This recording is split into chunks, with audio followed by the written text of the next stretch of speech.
의인을 부르러 온 것이 아니요 죄인을 부르러 왔노라. 이런 제목으로 마가복음 강의를 이어가겠습니다.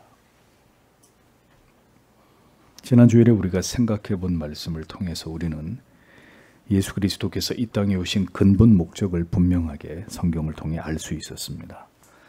중풍병자를 고치신 주님께서는 자신을 비난하는 서기관들 앞에서 주께서 이 땅에 오신 분명한 목적은 죄 사함의 권세를 가지시고 죄인들의 모든 죄를 대속하기 위함이다 라고 밝히셨습니다.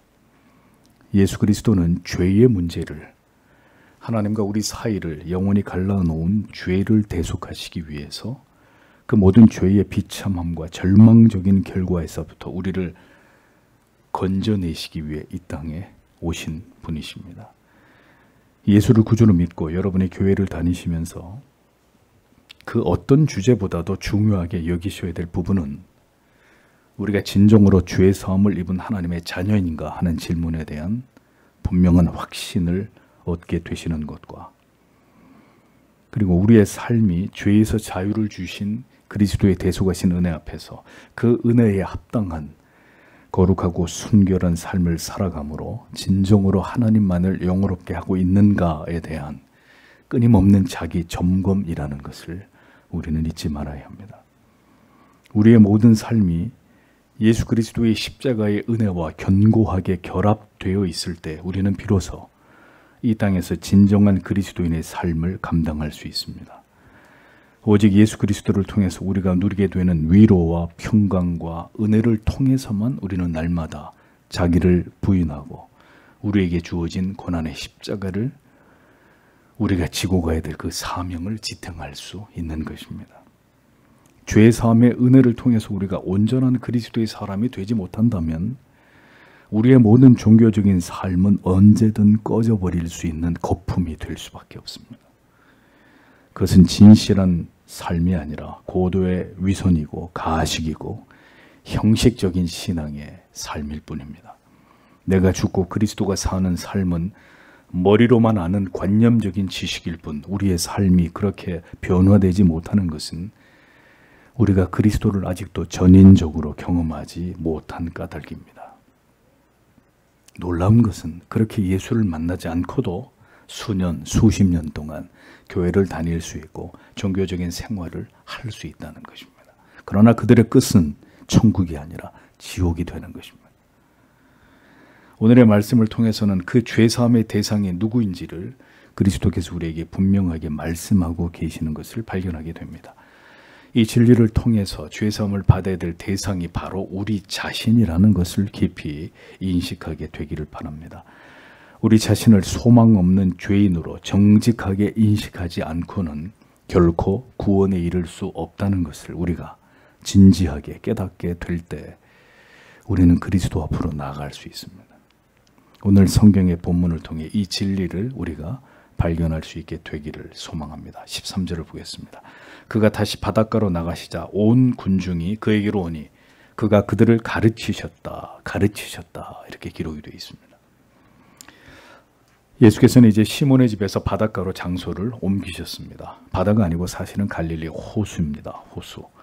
예수께서 자리를 옮기신 것은 집은 더 많은 사람들에게 복음을 전하는데 한계가 있기 때문입니다. 갈릴리 호숫가에는 언덕들이 많이 있습니다. 그래서 많은 사람들이 언덕 위에 펼쳐져 앉아 있고 호수 위에 떠 있는 배 위에 주님이 오르셔서 말씀을 이렇게 전하시게 되면 예수님 뒤에서 호수에서부터 불어오는 바람을 타고 저 언덕 위에 높이 앉아 있는 사람에게까지 예수님의 목소리가 선명하게 전달이 되었습니다. 이것은 과학적으로 입증이 된 것입니다. 마이크가 없어도 수백 명의 수천 명의 무리가 언덕 위에 앉아 있고 뒤에서 불어오는 해풍을 등에 업고 말씀을 전하시면 그 소리가 저 꼭대기에까지 작은 속삭임까지도 다 들린다고 과학적으로 증명이 된 거죠. 주님은 그래서 종종 갈릴리 호숫가에서 때로는 배 위에 오르셔서 육지를 향해 많은 무리들에게 하나님의 말씀을 전하셨습니다. 갈릴리 호숫가는 주님께서 더 많은 무리들에게 복음을 전하셨던, 복음을 설교하셨던 무대였습니다. 예수님께서 바닷가로 나가시자 많은 무리가 예수를 따라왔고 주님께서 그들에게 천국의 복음을 가르치셨다. 이렇게 성경이 기록하고 있습니다. 가르치시는 주님이십니다. 설교하시는 주님이십니다. 귀신을 쫓고 병을 고치고 먹을 것을 나누어 주시는 주님보다 언제나 무리들 앞에서 영생하는 천국의 복음을 열심히 설교하시고 강론하시기를 더 좋아하셨던 주님이셨습니다. 그것이 주님께서 우리에게 이 땅에 오신 근본적인 이유이기 때문입니다. 우리가 그리스도를 통해서 얻고자 하는 모든 것 가운데 가장 우선이 되어야 하고 가장 중요한 주제가 되어야 하는 것은 예수 그리스도를 아는 거룩한 지식을 추구하는 것이다. 절대로 잊어서는 안 됩니다. 신앙의 목적을 여러분의 교회에 나오시는 이유를 다른 곳에 두지 마십시오. 절대로 다른 곳에 두지 마세요. 오직 진리를 배우기 위함입니다. 우리는 예수 그리스도라는 가장 고상한 지식을 추구하고 그 지식을 통해서 주님을 만나고 우리의 생애가 변화되고 십자가를 경험하게 되는 감격과 은혜를 누리기 위해 우리는 주일마다 하나님 앞으로 나오는 것입니다. 신앙의 목적과 동기와 방향이 잘못되면 그 믿음도 결국 바른 구원과 진리로부터 이탈하게 되고 멀어지게 된다는 사실을 분명히 알아야 합니다. 죄사함의 복음, 하나님의 나라, 구원과 영생, 죄를 회개하고 예수 그리스도를 구주로 믿을 것을 주님은 무리들에게, 주님이 만난 모든 자들에게 말씀하셨습니다. 그러므로 오늘 이 시대도 마찬가지입니다. 다른 것을 생각하거나 바라보지 마십시오. 주님을 만나야 합니다. 그렇지 않으면 수십 년을 교회를 다녀도 아무 소용이 없습니다. 주님의 말씀을 배우고 깨닫는 일에만 집중하십시오.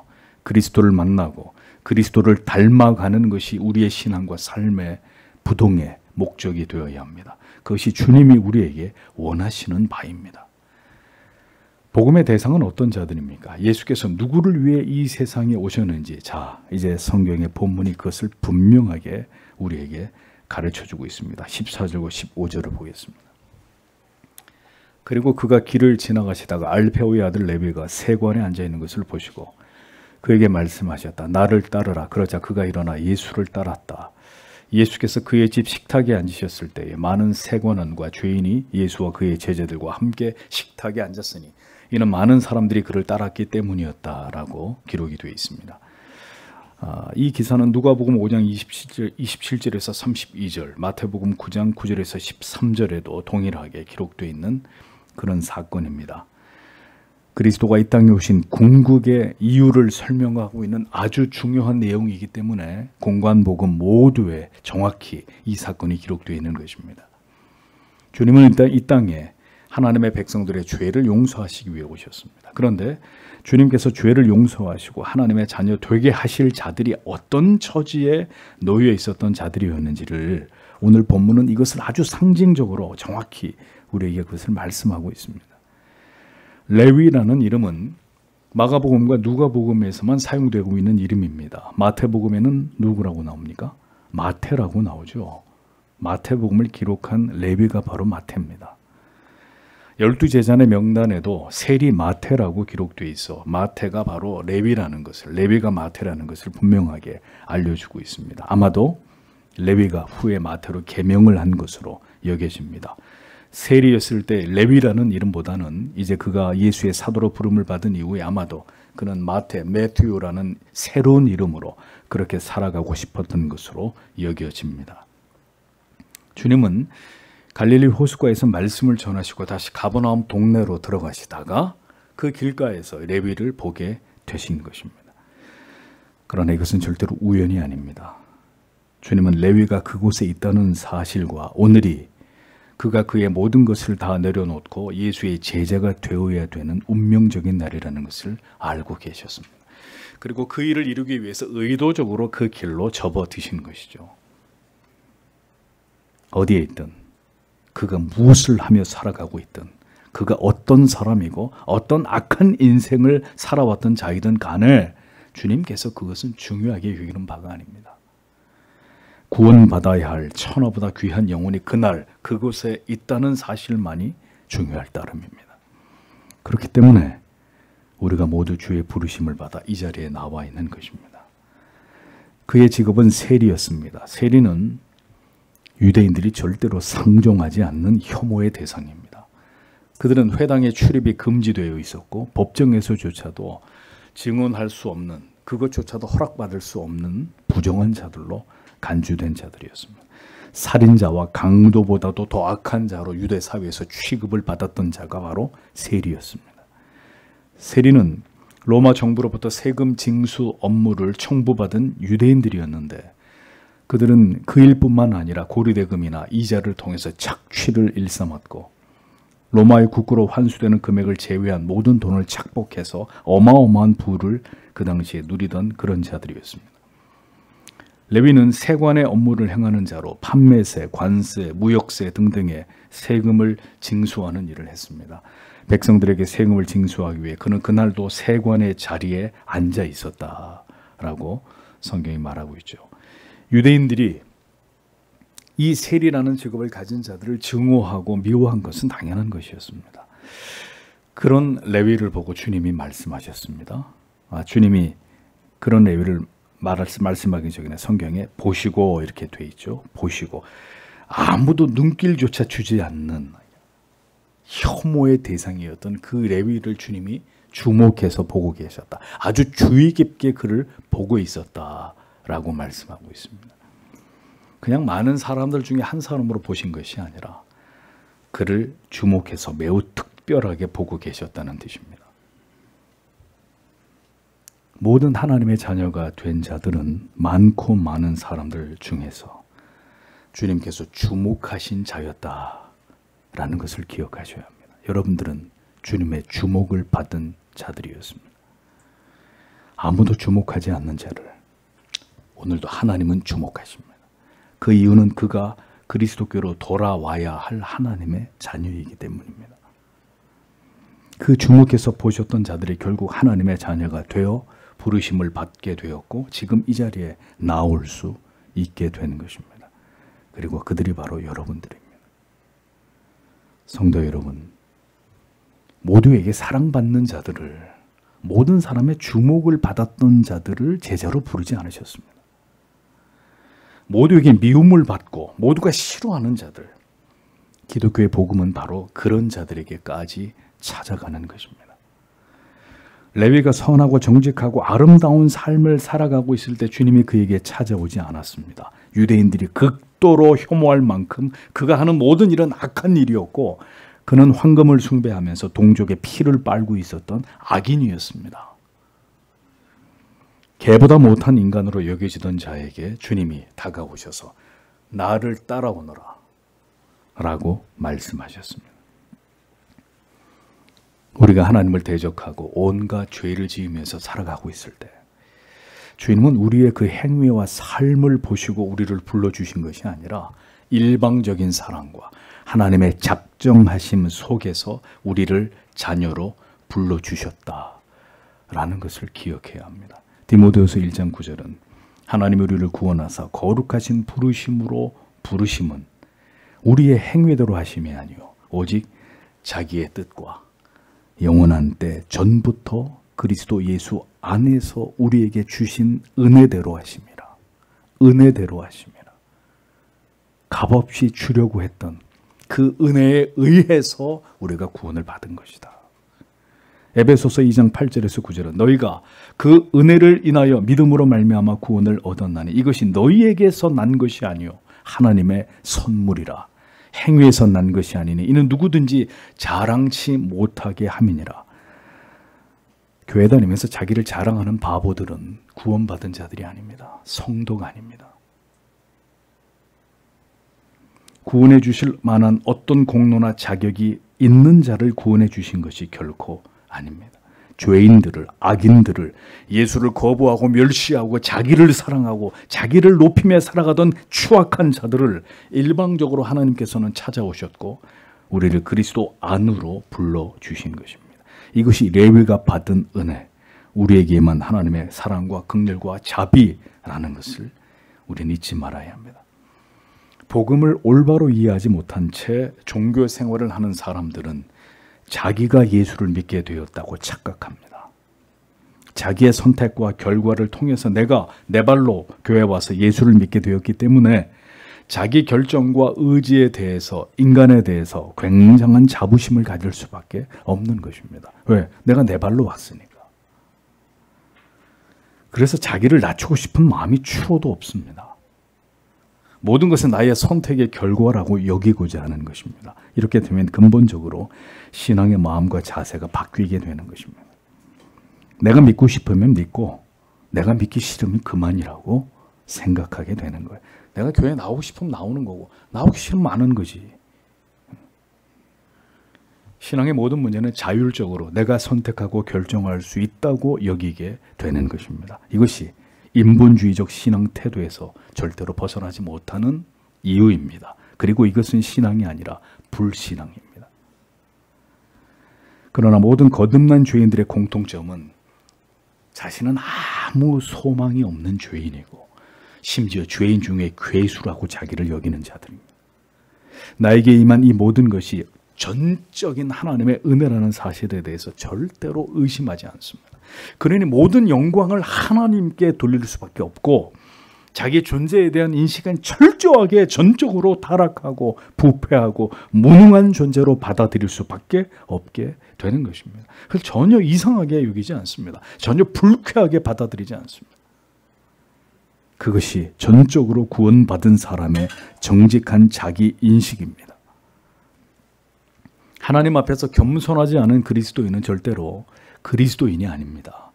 자기를 자랑하고 교만한 그리스도인은 존재할 수 없습니다. 그런 아직 회심하지 않은 자연인일 뿐입니다. 도저히 구원을 받을 만한 어떤 자격도 존재하지 않는 자에게 손을 내밀어 주심으로 나 같은 죄인을 불러주셨음을 깨닫는 것. 이것이 바로 믿음의 시작입니다. 여러분이 가지고 계신 믿음이 그런 것인지를 확인해 보십시오. 자기 자신이 하나님 앞에서 완전히 부패하고 타락한 전적으로 무능한 죄인이라는 정직한 자기 인정과 진실한 고백이 없다면 그가 누가 되었든 간에 얼마나 교회를 오래 다녔든 간에 그는 아직 구원 안으로 들어온 사람이 아닙니다. 구원은 그런 자의 것이 아닙니다. 구원받은 모든 그리스도인들은 복음 앞에서 숨길 수 없는 자신의 죄인됨을 철저하게 발견하고 이것을 깊이 인정하고 인식한 자들입니다. 교회를 다닐 수는 있지만 십자가 아래서 자신의 실존을 정직하게 발견하지 못한 사람은 아직 예수 그리스도의 사람이라고 볼 수 없습니다. 그에게는 예수 그리스도의 십자가의 대속에 대한 아무런 감격도 감사도 없을 것이고 그리스도의 그 은혜에 대한 진실되고 생애적인 고마움조차도 존재하지 않을 것입니다. 부르심을 입는 것과 택하심을 입는 것은 별개의 것입니다. 그 차이를 알아야 구원의 의미를 더 생생하게 이해하실 수 있게 될 것입니다. 예수님께서는 세리를 제자로 부르셨습니다. 왜 그랬을까요? 왜 많고 많은 사람 가운데 세리를 제자로 불렀을까요? 우린 깊이 이 주제를 생각해 봐야 합니다. 세리를 제자로 삼으신 주님. 이것은 유대 사회의 충격적인 메시지였습니다. 사람들은 보통 자랑스러운 사람을 자기의 친구로 삼고 싶어 합니다. 자기보다 좀 잘난 사람, 뛰어난 자를 선발해서 자기의 제자로 삼고 그를 가르치고 지도하는 것이 스승들의 기쁨일 것입니다. 보편적으로 사회적인 지위나 지적 수준이나 물질적인 여유로움 등의 이런 형편이나 조건들이 비슷한 사람들끼리 관계를 형성하는 것을 좋아합니다. 관계를 맺음으로 나에게 유익이 되고 충족이 되는 부분이 있을 때 그 관계를 더 깊이 발전시키려고 하고 그 관계를 잘 유지하려고 노력을 하죠. 일반적인 경우입니다. 주님께서 세관에 앉아 있었던 악명 높은 레위를 하필 자기의 제자로 부르시는 이 장면, 이것이 유대인들에게 어떤 충격으로 다가왔을지를 생각해 보십시오. 많은 사람들, 많은 직업 가운데 유대 사회에서 가장 인간 취급을 받지 못하는 직업의 사람을 주님이 제자로 부르셨습니다. 복음은 빈부귀천을 따지지 않고 모든 사람들을 위한 말씀이라는 것을 주님은 사람들에게 깨닫게 하기를 원하셨던 것입니다. 누구든지 주님께로 나올 수 있습니다. 유대인이나 이방인이나 어떤 죄를 지은 자라 할지라도, 어떤 피부색을 가진 자라 할지라도 주님은 그들을 불러 하나님의 자녀 되게 하시는 분이심을 주님은 세리를 제자로 부르시는 이 사건을 통해서 분명하게 보이고자 하신 것입니다. 율법은 모두를 위한 것이 아니지만 복음은 모든 자들을 위한 것이라는 것을 주님은 드러내고자 하신 것입니다. 사람은 사람의 조건을 보지만 주님은 절대로 우리와 같은 분이 아니시라는 것을 깨닫게 하고 계셨습니다. 주님은 택하신 자를 자녀로 삼으시는 분이십니다. 구원의 조건은 하나님의 택하심일 뿐입니다.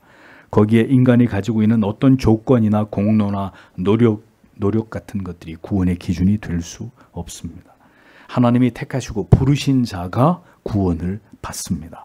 그가 지금까지 세상에서 어떤 삶을 살았고 얼마나 많은 죄를 지었고 그에 대한 사람의 평판과 선입견이 어떻든 그것이 중요한 것이 될 수 없다고 복음은 우리에게 보여주고 있는 것입니다. 그것이 우리가 이 자리에 나올 수 있었던 이유이죠. 하나님의 자녀가 되는 기준은 사람이 정하는 것이 아니라 오직 하나님이 정하시는 것입니다. 하나님께서 보시는 것은 사람과 같지 않음을 알게 하시기 위해서 예수께서는 의사인 누가도 부르셨지만 극혐의 직업인 세리였던 마태도 레위도 부르신 것입니다. 이것이 바로 하나님의 기준입니다. 누구도 구원받기에 합당치 않은 자라는 것은 존재하지 않습니다. 이것이 주님의 메시지입니다. 우리가 보기에 예수를 믿을 자격이 없다고 여기는 사람이 있을까요? 저런 사람은 교회 다니면 안 되고 예수 믿으면 안 돼. 여보시오, 그렇게 예수 믿으려면 교회 나오지 마시오. 우리가 그렇게 얘기할 자격이 있습니까? 저런 인생을 살아온 자는 절대로 예수를 믿으면 안 된다고 생각되는 사람이 있나요? 물론 역사 속에서 적그리스도적인 세속의 사악한 독재자들과 권력가들에게까지 복음이 필요하다고 성경은 말씀하지 않아요. 그런 하나님을 대적하는 악의 축에 서 있는 자들이 아니라면 이 세상에 오늘도 죄악된 길을 걸어가는 이들 가운데 예수 그리스도의 복음이 필요치 않은 자는 아무도 없습니다. 여러분 자신은 예수 그리스도를 믿을 자격이 있었기에 구원 얻을 무슨 남다른 조건을 갖추었기에 하나님이 여러분에게 구원의 은혜를 베풀어 주셨다고 믿으십니까? 무엇인가 다른 사람들보다 더 탁월한 것이 있어서 개혁파 신앙의 후예들이 되셨다고 여러분 그렇게 여기십니까? 우리 모두 예수 밖에서 전혀 하나님을 알지 못하고 복음을 믿지 않고 살았던 자들이었습니다. 교회를 다니고는 있었지만 바른 신앙 그런 건 뭔지 모른 채로 하나님이 원하시는 참된 믿음에 관해서 전혀 무지한 채로 그렇게 철저하게 인본주의적이고 현세 기복적이고 혹은 신비주의에 사로잡힌 채로 나 중심에 내 자신만을 지독하게 사랑하는 그 이기적 사랑과 오만무례하게 그지없는 그런 무지하고 교만한 삶을 내 마음대로 교회 안팎에서 살아왔던 자들이 우리들이었습니다. 우리의 삶과 신앙의 어떤 모습도 주님이 인정하실 만한 것이 존재하지 않았던 자들이었습니다. 우리는 우리가 아는 것이 전부라고 여기면서 신앙의 중심이 하나님과 하나님의 말씀이 아니라 우리의 생각과 우리의 마음이 중심이었던 그런 그릇된 믿음의 길을 걸어가던 자들일 따름이었습니다. 아직도 여전히 그 길을 걸어가는 분들이 있을 수 있습니다. 그런 우리를 참된 진리 안으로 불러주신 것입니다. 바른 신학과 교리를 통해 분별력을, 통찰력을 갖게 하셨고 무엇이 진정으로 참된 하나님의 말씀인지를 보고 듣게 하셨습니다. 무엇이 옳은 것이고 틀린 것인지를 깨달아 알 수 있는 성경의 올바른 지식과 참된 믿음 안으로 이끌어 주셨습니다. 참된 신앙에 대해서 아무것도 모르고 그저 기복적인 믿음을 가지고 내 자신을 위해 하나님을 붙들었던 천박하고 어리석은 믿음 가운데 있던 우리를 참 진리와 구원 앞으로 인도해 주셨습니다. 내 자신 안에 아무런 희망도 어떤 소망도 보이지 않던 자를 주님은 구원으로 불러주셨습니다. 예수와 전혀 무관한 삶을 살아가던 우리들을 믿음 안으로 예수 앞으로 그 십자가 언덕 밑으로 이끌어 주셨습니다. 이것이 바로 하나님의 우리를 향하신 일방적인 사랑이고 예수 그리스도의 틀 길이 없는 은혜입니다. 우리에게 부디 이 말씀을 듣는 여러분에게 이 진리가 깨달아지기를 소망합니다. 누가 누구에게 자격을 말할 수 있습니까? 누가 누구를 판단한다는 말입니까? 모두가 하나님을 대적하고 하나님을 알지 못하던 가운데 오직 전적인 하나님의 은혜로만 구원을 받았을 뿐인데 성도가 어떻게 다른 성도를 비난하고 그의 영혼을 평가하고 저울질하는 일이 합당한 일이겠습니까? 우리 안에 어떤 선한 것이 있어서 타인을 정죄할 수 있습니까? 성경을 보십시오. 구원은 스스로 죄인이라 고백하는 자에게, 그런 은혜를 부어주신 자에게 임합니다. 모두를 구원하는 것이 절대로 아닙니다. 자신의 행위로는 결코 의로워질 수도 구원받을 수도 없다는 사실을 철저하게 시인하고 인정하는 자라야 구원을 받습니다. 그렇기 때문에 하나님께서는 구원으로 부르실 자들을 먼저 하나님 앞에 완전히 낮추시는 일을 행하시는 것입니다. 여러분들에게 아주 귀에 딱지가 않도록 말씀을 드립니다. 그리스도 밖에서 살아오던 모든 삶이 쓰레기와 같은 시간들이었다는 것을 철저하게 인정하고 자복하게 만드십니다. 신앙은 자신을 높이고 자랑하고 자기를 드러내기 위한 목적이 아닙니다. 신앙처럼 보이지만 신앙이 아닌 것은 여전히 자기를 높이고 자신을 인정받기 위한 마음을 가지고 교회를 다니는 것입니다. 봉사를 하고 충성을 하지만 그것은 모두 자기를 드러내기 위한 목적일 수 있습니다. 복음 안에서 그리스도를 만나지 못하면 여러 가지 그릇된 동기와 이유와 목적으로 종교 생활에 얼마든지 심취할 수 있습니다. 이것이 가장 위험한 형태의 그릇된 신앙이란 말이죠. 결국 어느 시점에선가 모두 들통나고 그가 무너져버리게 되고 믿음처럼 보이나 믿음이 아닌 유사 믿음일 뿐이라는 것을 증명하게 됩니다. 자기를 드러내려는 목적에서 비롯된 모든 것은 성경이 말씀하고 있는 믿음이 아닙니다. 그것은 구원의 길과 무관한 것입니다. 자기 자신에 대해서 완전히 절망하고 파산 선고를 내린 사람, 자기는 아무것도 자랑할 것이 없다고 철저하게 시인하고 오직 예수 그리스도의 자비와 긍휼만을 바라보는 자라야 그가 진정한 그리스도인입니다. 사람들이 가장 싫어하는 것이 그래서 인간에 대한 절망을 선언하고 인간은 전적으로 타락하고 부패한 죄인일 뿐임을 지적하는 복음입니다. 제일 세상 사람들이 듣기 싫어하는 거예요.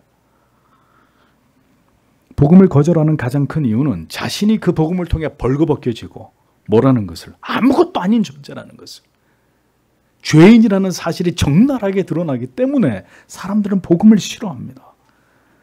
거듭나지 않은 대부분의 사람들은 자신들이 정의롭다고 스스로 여깁니다.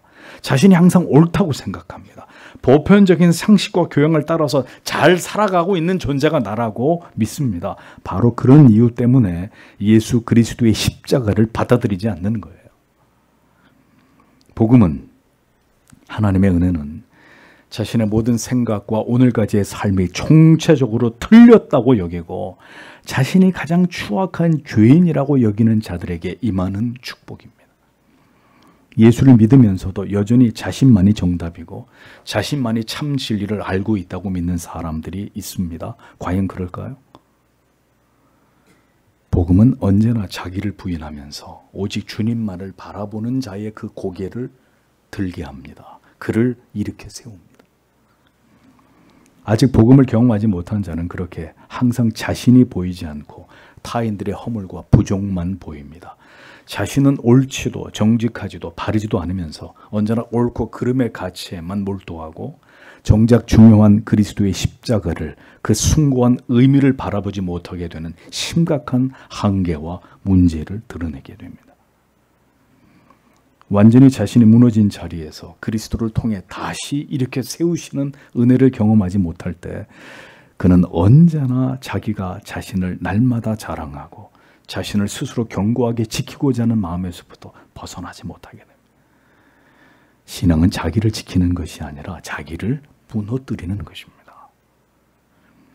예수 그리스도라고 하는 위대한 가치 앞에서 한낱 죄인에 지나지 않은 자신의 존재를 끝없이 낮추는 것입니다.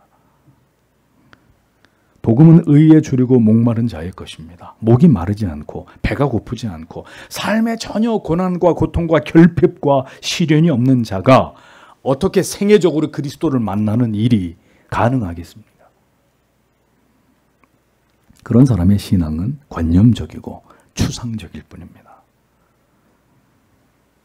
그런 믿음으로 그리스도를 위해 자기의 목숨을 내놓을 수 있는 사람은 단 한 사람도 존재하지 않습니다.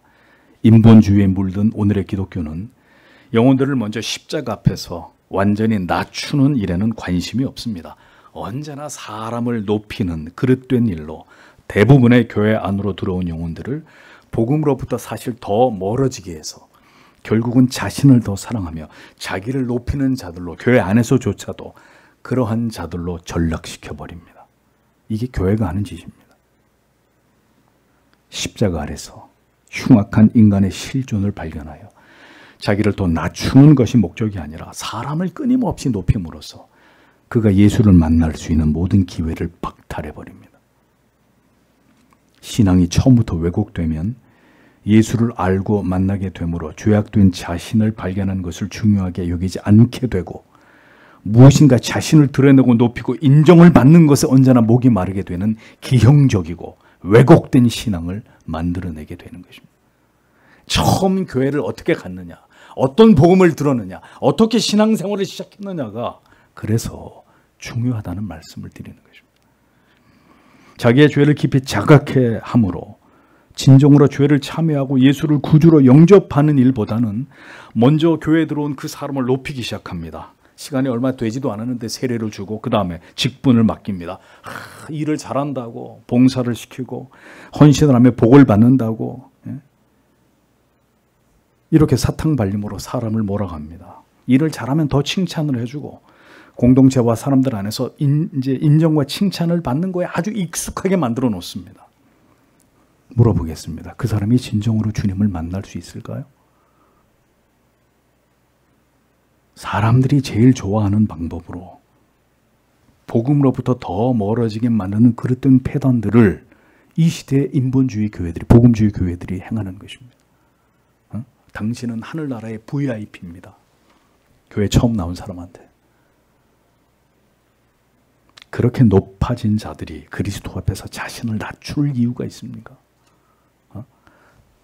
다른 지체들 나보다 더 나은 존재로 그렇게 인식할 그런 까닭이 있겠습니까? 자기가 최고인데.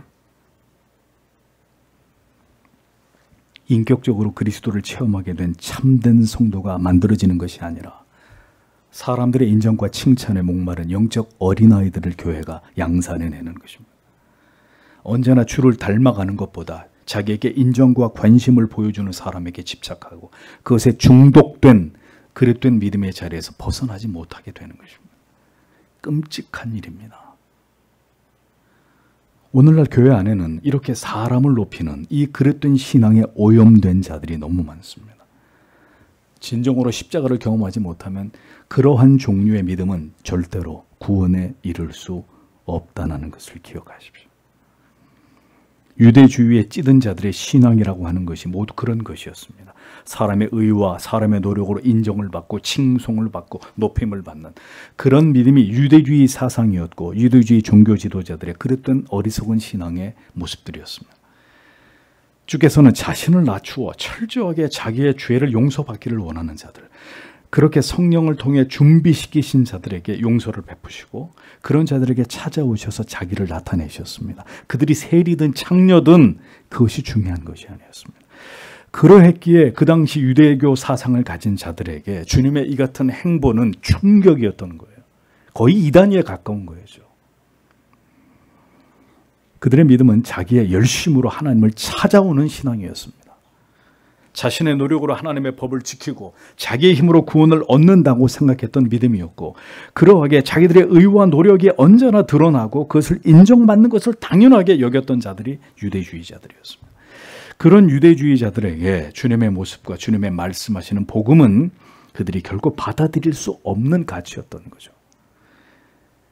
이것이 주님께서 유대주의자들과 그들의 종교 지도자들에게 멸시와 조롱과 배척을 받으신 이유였습니다.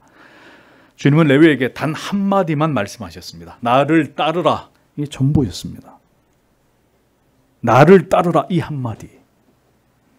복음은 죄인을 부르시는 단 한마디의 명령입니다. 부탁도 제안도 읍소도 아닙니다. 복음에 대한 응답과 그 결과는 오직 절대적 순종입니다. 오직 순종뿐입니다. 그 순종으로 대답하지 않는 것은 믿음이 아니고 구원이 아닙니다. 예루살렘에 입성하신 주님은 자신이 타고 갈 나귀 새끼들을 풀어 끌고 오라고 말씀하시면서 누가 묻거든 주가 쓰시겠다고 하라. 단 한마디만 하라고 얘기하셨습니다. 자신의 것은 모두 자신에게 굴복되게 되어 있다는 것을 주님은 알고 계셨습니다. 굴복되지 않는 것은 주님의 소유가 아니기 때문입니다. 주님께서는 요한복음 10장 26절 27절에서 말씀하셨습니다. 너희가 내 양이 아님으로 믿지 아니하는도다. 아주 명쾌합니다. 예수 믿으라고 그렇게 얘기를 하는데 안 믿어. 주님의 말씀, 내 양이 아니기 때문에 안 믿는 거다. 간단한 거잖아요. 내 양은 내 음성을 들으며 나는 저희를 알며 저희는 나를 따르느니라. 하나님의 백성과 하나님 그리스도 사이에는 교감이 있습니다. 서로를 알아봅니다. 순종합니다. 사랑합니다. 그런데 그 사이가 아니라면 어떤 것도 성립될 수 없습니다. 택하심을 입은 성도가 아니기에 주를 쫓지 않고 자신을 쫓고 사람을 쫓고 세상을 쫓고 돈과 명예와 성공을 오늘도 쫓아가는 것입니다. 하나님의 그 말씀에 자신의 모든 것을 기꺼이 내어주는 것이 바로 구원 얻는 믿음이 그 영혼 가운데 임한 자의 반응과 태도입니다. 성경 어디에도 잠깐만요 주님 한 자가 없었습니다.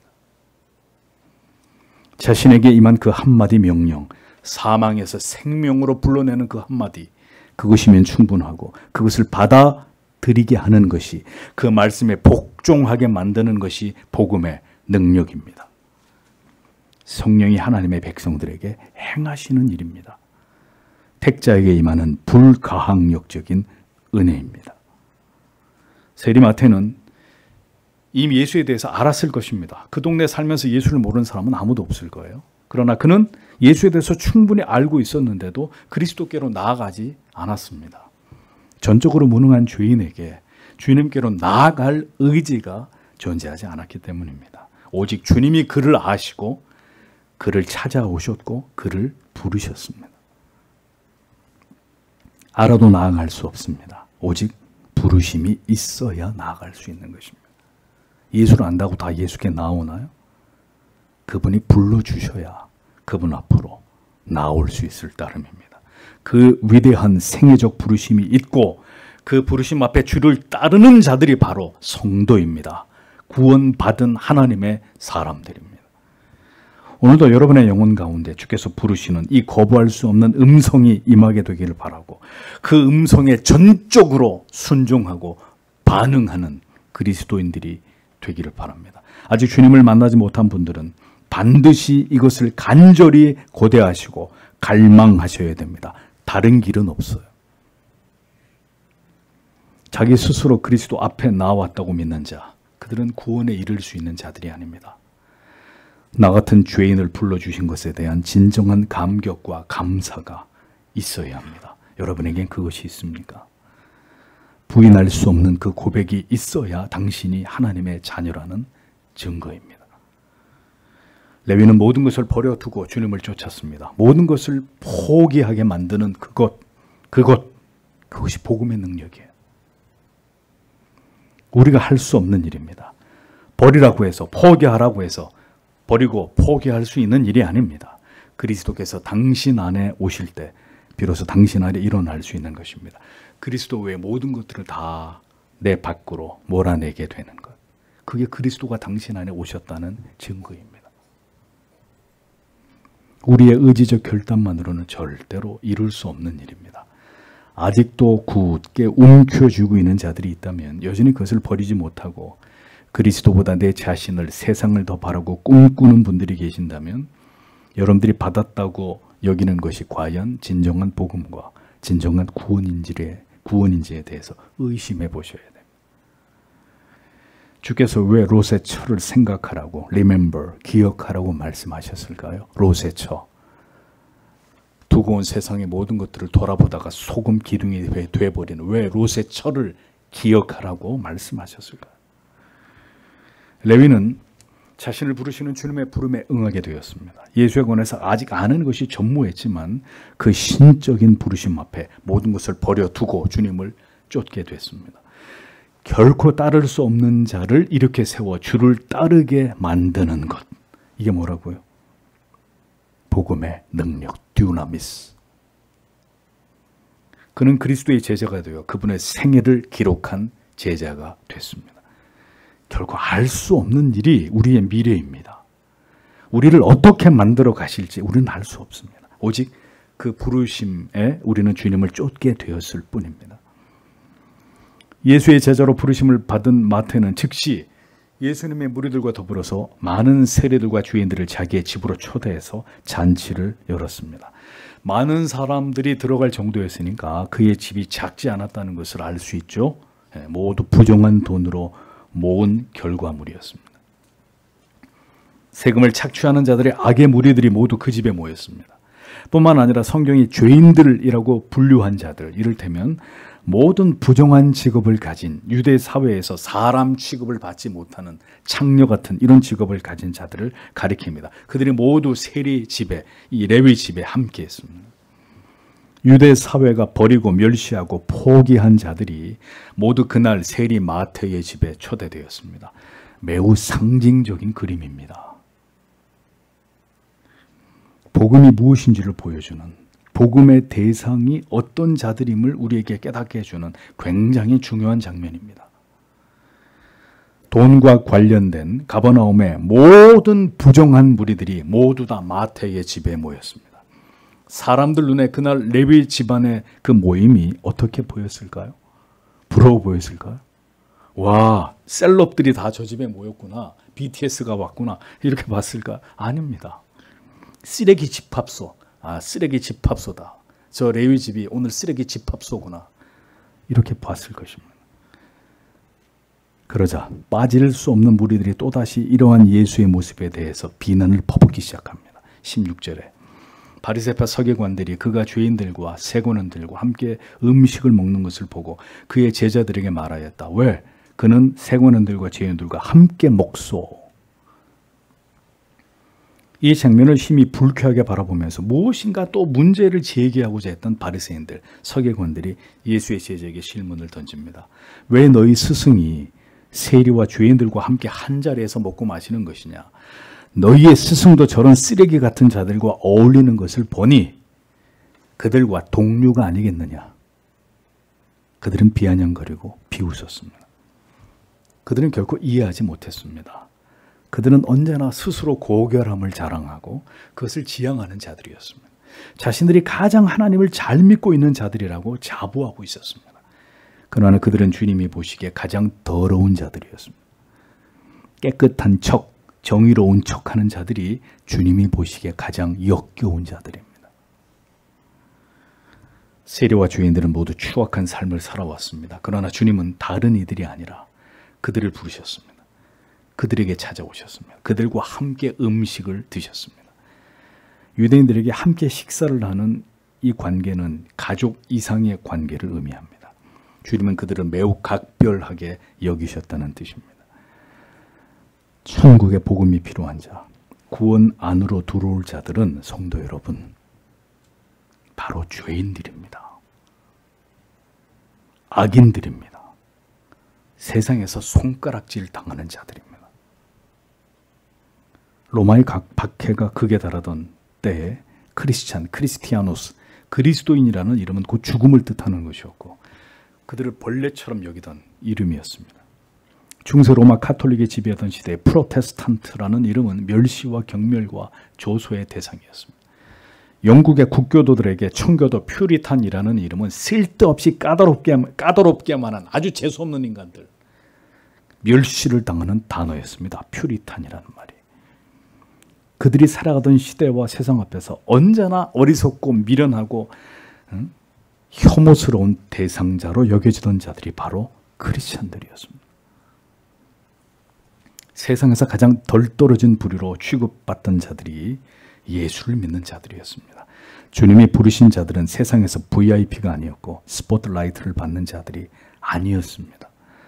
주님은 주목받지 못하는 자들을 제자로 부르시고 하나님의 자녀로 부르시는 분이십니다. 주목받지 못하기에 부르신 것이 아니라 그들을 택하셨기 때문에 부르시는 것입니다. 고린도전서 1장 26절 29절을 보면 형제들아 너희를 부르심을 보라. 육체를 따라 지혜있는 자가 많지 아니하며 능한 자가 많지 아니하며 문벌 좋은 자가 많지 아니하도다.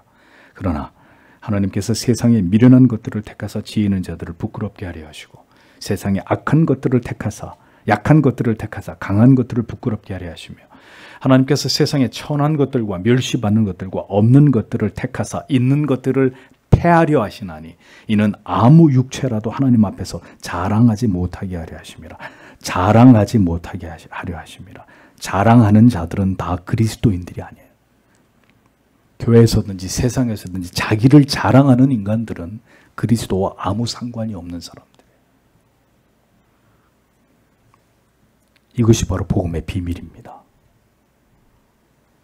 예수께서 이 세상에 오신 이유는 죄인들을 구원하시기 위함이라는 것을 레위집의 잔치 자리는 우리에게 극명하게 보여주고 있습니다. 그런데 오늘의 기독교는 왜 이 같은 죄인들을 구원해 주시는 그리스도만을 자랑하려고 하지 않고 화려한 교회 건물을 자랑하고 교회 다니는 성도들의 화려한 커리어들을, 그 성도들의 숫자를, 세상에서 얻은 부와 명예와 인기를 자랑하고 왜 세상을 압도할 권력과 정치적인 힘을 교회가 가지려고 하는 것인지, 그들이 도대체 복음을 알고는 있는 것인지를 묻지 않을 수 없는 것입니다. 왜 우리는 그리스도를 자랑하는 게 아니라 온통 사람을 자랑하고 있는 것인지, 이것이 교회가 자랑해야 될 바입니까? 주께서 함께 하신 자들은 고상하고 지적이고 아름답고 선한 척, 정의로운 척, 맹목적인 평등과 박애주의를 지향하는 그런 자들이 아니었습니다. 구원은 자신을 자랑하는 자들에게 임하지 않습니다. 자신이 가장 옳다고 여기는 자 안에 예수는, 자신이 가장 옳다고 여기는 자 안에 있는 예수는 성경이 말씀하고 있는 그 예수가 아니란 말입니다. 복음은 자기가 의인이라고 자신이 가장 바르다고 믿는 자들을 그 대상으로 삼지 않습니다. 오직 죄인들만이 복음을 들을 대상입니다. 세상 모든 사람들이 보기에 죄인이라고 여겨지는 그들이 바로 구원의 대상입니다. 하나님 없어도, 예수가 없어도 가장 교양 있게 살 수 있고 선하고 의롭게 살 수 있다고 착각하는 오만한 자들은, 그들은 복음의 대상자들이 아닙니다. 세리와 창녀 같은 최악의 악인들이 주님의 구원의 대상이셨습니다. 여러분은 자신을 깨끗한 자라고 생각하십니까? 고결하고 교양과 학식을 갖춘, 타인에게 절대로 피해를 입히지 않는 아주 의로운 자라고 이렇게 여기십니까? 그렇다면 이곳에 계실 이유가 하나도 없는 분이에요. 복음은 그런 자들을 위한 것이 결코 아니기 때문입니다. 주님은 그들의 비난을 들으시고 비유적으로 말씀하셨습니다. 17절을 보겠습니다. 예수께서 이 말을 들으시고 그들에게 말씀하셨다. 건강한 자들에게는 의사가 필요 없으나 병든 자들에게는 필요하다. 나는 의인들을 부르러 온 것이 아니라 죄인들을 부르러 왔다. 유명한 말씀입니다. 주께서는 간단한 비유로 주께서 왜 세리들과 죄인들과 함께 하시는지, 메시아께서 이 땅에 오신 목적을 설명하셨습니다. 주님의 논리는 명쾌했습니다. 의사는 병든 자에게 필요하듯이 메시아는 죄인에게 필요하고 그들을 구원하기 위해 나는 이 땅에 왔다라는 것입니다. 치료받아야 하는 병이 있는 자에게 의사가 필요하듯이 메시아는 자신이 용서받을 수 없는 완전한 죄인이라는 사실을 깊이 자인하고 깨닫고 예수 그리스도를 구주로 갈망하는 자에게 필요하다라고 주님이 말씀하셨습니다. 내가 수없이 여러분들에게 말씀드립니다. 누가 구원에 이를 수 있느냐? 자기가 많이 아프다는 것을, 자기가 영벌의 지옥에 떨어질 수밖에 없는 죄인이라는 것을 먼저는 깊이 깨달은 자입니다. 이 일이 반드시 그 영혼 가운데 그 마음 깊은 곳에서 일어나야만 합니다. 거듭난 자는 예외 없이 자기 절망을 경험한 사람들이에요. 아무런 소망이 없는, 자기 안에 어떤 선도 존재하지 않음을 뼈저리게 깨달은 자에게 예수 그리스도의 복음은 환희와 기쁨과 감격이 될 수 있는 것입니다. 아무리 강조해도 지나치지 않아요. 이러한 목마름이 정직한 철저한 자기 인식이 반드시 구원으로 나아가는 자들에게 일어나야 합니다. 성령은 바로 이것을 죄인들의 영혼 안에서 나타나게 하십니다. 살 수 없을 만큼 병이 깊다는 것을 알 때 간절하고 절박한 마음으로 의사를 찾게 되듯이 인간의 전적인 타락과 무능과 그 비참함에 눈을 뜬 자라야, 내 안에는 그 어떤 소망도 없음을 깊이 깨달은 자라야 예수 그리스도를, 그 위대하신 십자가를 바라보게 되는 것입니다. 그러니 하나님이 반드시 여러분들을 무너뜨린단 말이에요. 어떤 상황에 몰아넣어서든 여러분들이 예수를 찾지 않으면 살 수 없는 상황 가운데로 여러분들을 몰아넣는다고요. 자신에게 정직하게 물어보십시오.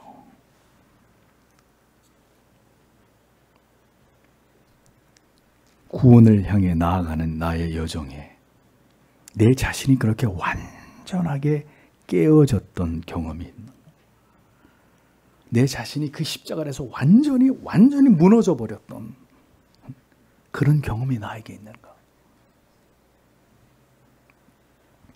자기 깨어짐은 축복입니다.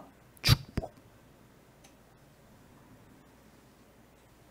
저는 여러분과 여러분의 자녀들에게 이 같은 그리스도에 대한 갈망이 있기를 바라고, 그것을 통해 진정으로 생애적으로 예수 그리스도를 경험하는 은혜가 있기를 바랍니다.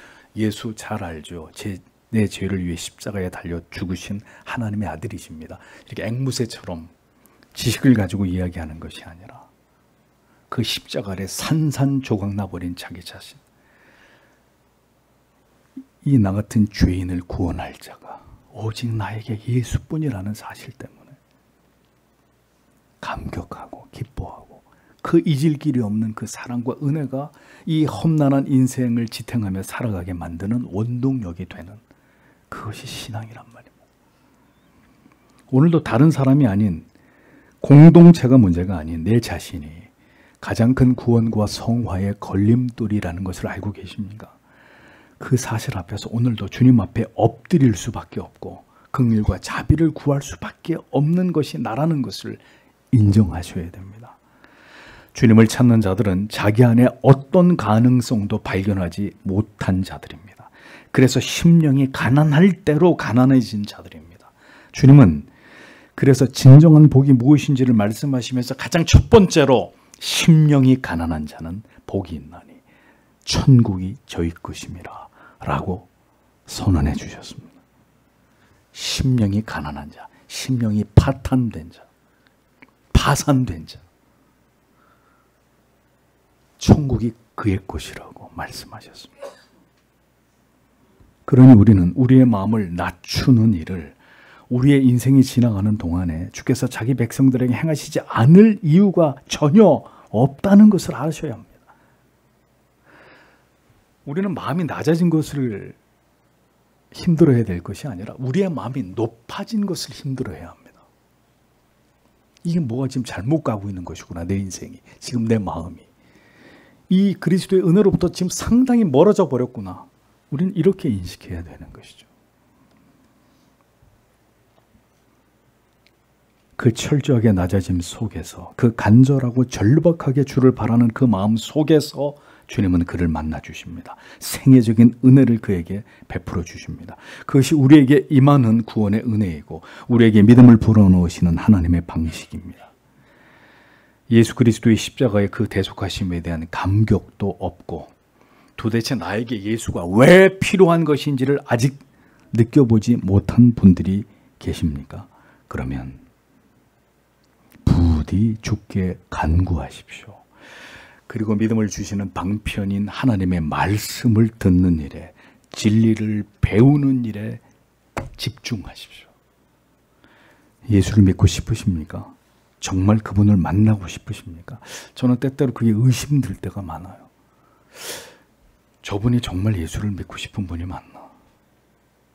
정말 예수를 만나려고 하는 마음이 저분에게 있나? 진리가 선포되고 가르쳐지는 자리에 빠지지 마십시오. 그것만이 주 예수 그리스도를 통한 구원의 은혜를 여러분이 받게 되는 길입니다. 여러분에게 구원보다 더 중요한 가치가 없다면 진리를 가장 소중하게 여기십시오. 그런 자 가운데 구원에 이르지 못한 사람은 단 한 사람도 존재하지 않았습니다.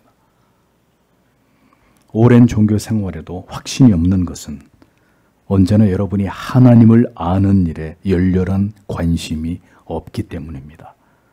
언제나 세상에서 여러분들의 삶이 여러분들에게 가장 우선순위가 되어 왔기 때문에 질이 멸렬한, 교회를 수십 년을 다녀도 질이 멸렬한 종교적인 삶에서 조금도 벗어나지 못하는 것입니다. 주일에 한 번 교회에 나와 형식적인 예배를 드리는 것으로 과연 주님을 알아갈 수 있을까요? 그 십자가의 깊은 의미를 깨달아 하실 수 있을까요? 여러분의 믿음이 마지막 환난과 핍박을 감당할 수 있을 만큼 견고해지시는 일이 가능한 일일까요? 간절한 사모함이 있어야 합니다. 고난 가운데 계신 분이라면 더더욱 간절히 그리스도의 십자가만을 바라보는, 모든 초점이 거기에 맞추어지는 여러분들의 결단이 필요합니다. 그것을 통해 깊이 주님을 만나야 하고 그 십자가의 은혜와 감격을 지속적으로 누리는 자들이 되어야 합니다. 여러분의 영혼은 지금 거듭나지 않은 상태이고 오늘 하나님이 여러분들의 생명을 오늘 밤에 거두신다면 의심의 여지 없이 그래도 내가 서교 장로교를 몇 년을 다녔는데 설마 지옥에 가겠어? 의심의 여지 없이 지옥에 떨어지는 것입니다. 죄인을 불러 모으시기 위해 오신 주님이십니다. 자신에게 파산 선고를 내린 자로 우리를 빚어서 주께로 부르시는 주님이십니다. 자신을 믿는 자, 자신을 자랑하는 자가 아니고 나는 망했다라고 여기는 자, 그들에게 구원이 임하는 것입니다. 오직 그들의 눈에만 예수 그리스도의 십자가가 더 위대하게 보이게 되는 것입니다. 이것이 복음의 역설적인 비밀입니다. 스스로 의인이라고 여기는 자, 자신은 언제나 옳고 언제나 모든 것을 다 안다고 믿는 자, 그리스도가 필요 없는 자입니다. 그래서 그는 그리스도를 간절히 찾지도 않습니다. 그 영혼은 아직 낮아짐을 경험해 보지 못한 상태입니다. 높아져 있는 마음, 그리스도를 필요로 하지 않는 자입니다. 세상이, 사람들이 자기만 알아주면 그것으로 족한 사람들입니다. 자신을 무시하면 분노하고 화를 참지 못하는 불쌍한 사람들입니다. 그리스도는 죄인에게 찾아가십니다. 깊이 아파하고 자신에게 전적으로 실망하고 그리스도 없는 인생에 대해 한없이 슬퍼하는 마음에 십자가는 우뚝 세워지는 것입니다.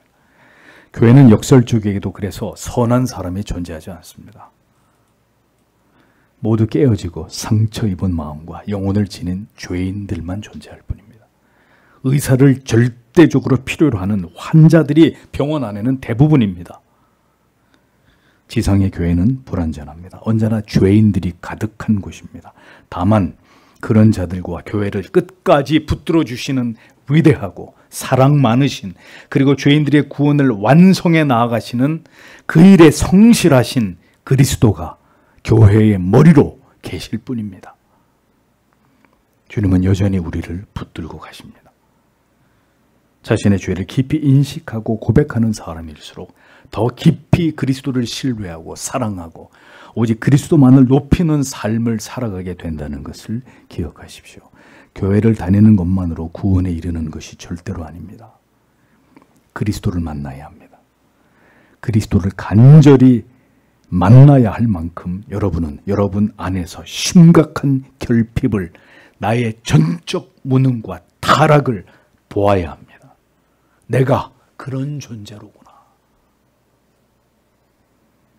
내 자신이 얼마나 흉악한 죄인인지를 철저하게 깨닫고 자인하고 내 안에 아무런 소망이 없다는 것을 발견해야 합니다. 하나님께서 부르시는 자들은 반드시 그를 그렇게 무너지게 하고 가장 낮아지게 하시며 그에게 왜 그리스도가 필요한지를 생애적으로 그의 모든 세포 하나하나까지 그것을 다 깨닫게 만드십니다. 그런 일들이 성령을 통해 당신의 영혼 안에서 일어나야 합니다. 그것이 구원으로 나아가는 과정이고 하나님의 자녀들에게 임하는 놀라운 은혜입니다. 언제나 예수에 대한 갈망, 주가 없이는 결코 어떤 소망도 내 안에 없음을 알아 언제나 십자가를 결연히 붙드는 그 마음, 그것이 참된 그리스도인의 영혼에 깃든 은혜입니다. 이 위대한 하나님의 부르심과 그의 아들을 만나게 되는 감격이 여러분에게 있기를 원하고 그 감사와 기쁨과 영원한 소망으로 수고와 슬픔뿐인 인생을 하루하루 승리하며 살아가는 주의 자녀들이 되시기를 축복합니다. 기도하겠습니다.